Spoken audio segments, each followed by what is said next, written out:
Mga propesiya ni Jesus.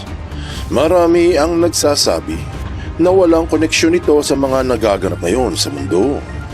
Dahil noon pa raw ay may mga digmaan na. Noon pa ay may kagutuman at noon pa ay may kahirapan. Subalit ang hindi nila alam na sa buong kasaysayan ng tao, ngayon lang nagkaroon ng sandata ang mga bansa na lulusaw sa buong sangkatauhan. Ngayon lang sa ating kasaysayan nagkaroon ng global warming na peligro sa lahat ng nilalang. At ngayon lamang nagkaroon ng krisis na kahit mayayamang bansa ay walang pagkukuhanan ng pagkain.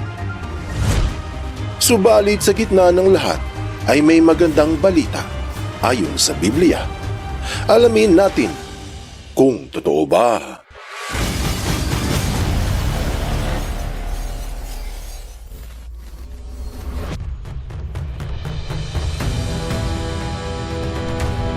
Ang digmaan sa Iran ay may malawak na epekto sa buong mundo, lalo na sa ekonomiya at pang-araw-araw na pamumuhay ng mga tao. Dahil sa pagkagambala ng supply ng langis, biglang tumaas ang presyo ng gasolina, na nagdulot naman ng pagmahal sa presyo ng pagkain at iba pang bilihin. Maraming bansa ang napilitang magpatupad ng mga hakbang tulad ng pagtitipid sa enerhiya, pagtaas ng mga subsidies at pagbabalik sa paggamit ng coal. Bukod dyan, naapektuhan din ang kalakalan, supply ng mga produkto, pagbaba ng stock market, at ang panganib ng mabagal na paglago ng ekonomiya o recession. Pero ang ikinababahala ng marami ay ang propesiya sa Biblia hinggil sa mga huling araw ng sanlibutan. Base sa Lamsa Bible Translation, Kapitulo 24 mula sa ika-6 na berso ng Mateo, ang sabi, "You are bound to hear of revolutions and rumors of wars. Look out and do not be disturbed, for all of these things must come to pass, but the end is not yet. For nation will rise against nation, and kingdom against kingdom, and there will be famines and plagues and earthquakes in different places." Ganyan din ang salin sa Biblia ng mga evangelicals, ang Evangelical Heritage Version Bible. "Nation will rise against nation, and kingdom against kingdom. There will be famines and earthquakes in various places, but all these things are only the beginning of birth pains." Talaga namang nakakabahala ang mga nabanggit na magaganap sa ating mundo. May mga hindi naniniwala sa Biblia na nagsasabi na walang koneksyon ng mga kaguluhan ngayon sa sinabi ni Jesus. Dahil raw noon pa ay may mga digmaan na, katulad ng mga sinaunang Greco-Persian Wars noong mga 500 BC. Sinabi sa Ancient Chronicles na mga 300,000 ang namatay sa giyerang tumagal ng 50 taon sa pagitan ng Achaemenid Empire o yung mga sinaunang Persiano laban sa Gresya. Ang Peloponnesian War na sumalanta sa Gresya noong mga taong 430 BC. Ayon sa World Atlas, ito ang kauna-unahang halimbawa ng Total War. Dito naglaban ang Sparta at mga Athenians ng Gresya. Humigit 100,000 ang namatay. Tapos, meron pang Punic Wars ng Roma noong mga 260 BC, kung saan higit sa 1,000,000 ang namatay, mga sundalo at mga sibilyan. Marami din ang mga religious wars na naganap noon, kasama ang Krusada at ang pananakop ng Ottoman Empire. Tapos ang First World War, kung saan may ulat na umabot sa 20 milyon ang namatay. At mas masahol, ang ikalawang digmaang pandaigdig, na inestimang umabot ng 85 million ang mga pumanaw. Kaya may punto naman yung mga nagsasabi na dati nang may mga digmaan pero walang kawakasan na naganap. Ngayon may digmaan ulit sa Ukraine at sa Iran. Ayon sa kanila, hindi ibig sabihin ay magkakatotoo ang propesiya sa mga huling araw. Kung iisipin ay may punto naman yung mga hindi naniniwala at wala namang problema kung sila ay maghinala. Hindi ba't kahit ang disipulo na si Tomas ay hindi rin naniwala sa pagbabalik ni Jesus? Biruin mo, apostol na yan, pero naghinala pa rin. Upang maunawaan ang propesiya ni Jesus hinggil sa mga huling araw, marahil mas mainam na basahin ito sa Tagalog, gamit ang Filipino Standard Version Bible, at ito ang sabi. At makakarinig kayo ng mga digmaan, at ng usap-usapan ng mga digmaan. Mag-ingat kayo at huwag kayong mabahala, sapagkat kailangan mangyari ito. Ngunit, hindi pa ito ang wakas. Lulusob ang mga bansa laban sa ibang bansa, at magdidigmaan ang mga kaharian. Magkakaroon ng tagutom at lilindol sa iba't ibang dako. Mukhang mas malinaw ang sinabi na may maririnig tayong mga ulat ng digmaan. Lulusob daw ang mga bansa at magkakagyera ang mga kaharian. Tapos magkakaroon ng tagutom, pati lindol. Talaga nga namang nakapangingilabot. Marami ang hindi sangayon sa pahayag ng Biblia hinggil sa mga huling araw. Isa nga sa kanilang dahilan ay noon pa nga ay may mga digmaan na. Noon pa ay may mga tagutom at mga lindol. Sa madaling sabi, kung hindi naman natapos ang mundo noon, bakit nga naman matatapos ngayon? Totoo na ang mga nagaganap ay dati nang nangyayari sa atin.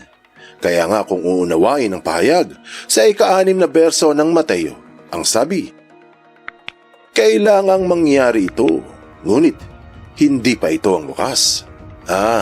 Gano'n naman pala, hindi pa ito yung kawakasan, pero kailangan itong mangyari. Ito rin ang sabi sa ika-8 berso. Ang lahat ng mga ito ay simula pa lamang ng paghihirap. Malinaw na ang mga digmaan, kagutuman at mga lindol ay simula pa lamang, pero hindi pa ito ang wakas. Kumbaga, prelude pa lamang ito. Base sa Alliance for Science na nagpahayag noong taong 2022 na kung magkakaroon ng full-scale war ang Estados Unidos at ang Russia at magpapalarga ng mga 4,000 bomba nuklear sa labanan, kalahati lang ng kanilang nakaimbak, 150 times o 115 beses na dami ng pinasabog noong ikalawang digmaang pandaigdig. Ayon sa ulat, 770 milyong katao ang malulusaw sa loob ng 1 linggo dahil sa blast waves, sa firestorms at kasunod na radiation. Tapos magkakaroon ng nuclear winter, matatabunan ng makapal na ulap ang araw, natatagal ng ilang taon. Biglang bababa ang temperatura at mamamatay ang mga pananim. 90% ng pagkain sa daigdig ang mawawala. Russia at Amerika pa lang iyan. Wala pa ang China, Israel, NATO at India na may mga sandata nuklear.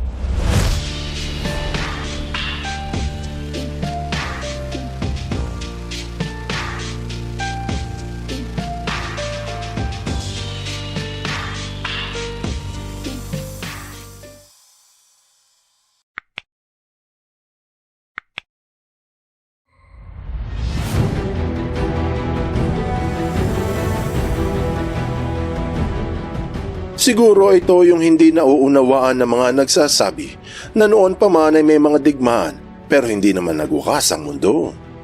Mga sinaunang digmaan katulad ng Greco-Persian Wars, sibat at pana lamang ang gamit. Sa mga religious wars ng krusada, kabayo at sibat ang meron. Noong ikalawang digmaang pandaigdig, atomic bomb ang ginamit. Pero ngayon, libo-libong sandata nuklear na ang pinang-aamba ng mga superpowers. Sa kauna-unahang pagkakataon sa kasaysayan ng buong mundo, ngayon lang 21st century nagkaroon ng kakayahan ng tao na lusawin sa radiation ng lahat ng buhay sa ibabaw ng daigdig.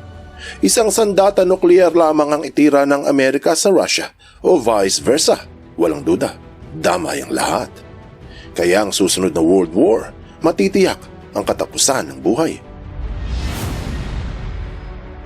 Bukod sa sandata nuklear, meron ding iba pang dahilan na pwedeng magwakas sa buong sanlibutan. Ayon sa pahayag ng NASA, May mga ebidensya na nagpapakita na sobrang bilis na ng pagtaas ng temperatura sa daigdig. Ito ay dahil sa human activity o sa madaling sabi, dahil sa aktibidad ng tao, masyadong polluted na ang kapaligiran. Global temperature is rising, kaya painit na ng painit ang temperatura. Peligro ito sa mga pananim. Maraming magsasaka ang mahihirapang umani. Apektado rin ito ang temperatura ng tubig na magdudulot ng sunod-sunod na bagyo. Mawawalan ng huli ang mga mangingisda. Pinakita pa sa kanilang graph na sa kasaysayan ng tao, ngayon lamang nangyari sa atin na sobra-sobra ang bumabalot na carbon dioxide. Sa hindi nakakaalam, ang CO2 ay lason sa tao. Binalita noong taong 2023 sa The Guardian na mayroong krisis hinggil sa ating klima. Sinabi noong nakaraang 3 taon pa na kung hindi tayo kikilos, baka huli na ang lahat. Nagbabala ang mga dalubhasa noon pang 2023 at hanggang ngayon ay walang pagbabagong nakikita. Ayon sa ulat, naglabas ang mga scientifico ng huling babala dahil sa palala ng palala ang sitwasyon sa ating daigdig. Ang patuloy na pagtaas ng greenhouse gas emissions ay aabot na sa punto na hindi na ito maibabalik sa normal. Ang International Governmental Panel on Climate Change o IPCC ay binubuo ng mga climate scientists sa buong mundo. Naglabas sila ng kanilang mensahe para sa mga pamahalaan na dapat ay kumilos ang mga bansa ngayon bago maging huli ang lahat. Iyan din ang babala ng NASA noong sinabi nila na if we stopped emitting greenhouse gases today, the rise in global temperatures would begin to flatten within a few years. Temperatures would then plateau but remain well elevated for many, many centuries. Kung tatagalugin, ayon sa NASA, kahit raw tumigil ang lahat magkalat ng carbon emission, ito yung usok na mula sa mga sasakyan, sa mga pabrika. Aabot ng ilang daang taon bago maibalik ang daigdig sa dati nitong kalagayan. Sa madaling sabi, ang pag-init ng temperatura dahil sa polusyong ikinalat natin ay irreversible. Makikita na hindi lamang NASA, pati mga climate scientists ang nagsasabi na malala na ang sitwasyon. At ngayon lamang ito nangyari sa kasaysayan ng sanlibutan. Kaya hindi na kailangan matuloy ang World War III para mawasak ang daigdig dahil namamatay na pala ang ating mundo. Pero hindi lahat ng propesiya ay may daladalang masamang balita. Dahil sa gitna ng peligro ng nuclear war at pagkamatay ng daigdig, meron pang pag-asa ang sangkatauhan. Mababasa ito sa libro ni Mateo ng King James Bible, Kapitulo 24, mula sa 13 berso. Ang sabi, "But he that shall endure unto the end, the same shall be saved. And this gospel of the kingdom shall be preached in all the world for a witness unto all nations, and then shall the end come." Sinabi ni Jesus na kung sino yung mga may matibay na pananampalataya hanggang sa huli ay maliligtas niya. Binanggit ang ebanghelyo hinggil sa kaharian ng Diyos na ipangangaral sa buong daigdig bilang patunay para sa lahat ng bansa. Pagkatapos ay darating ang wakas.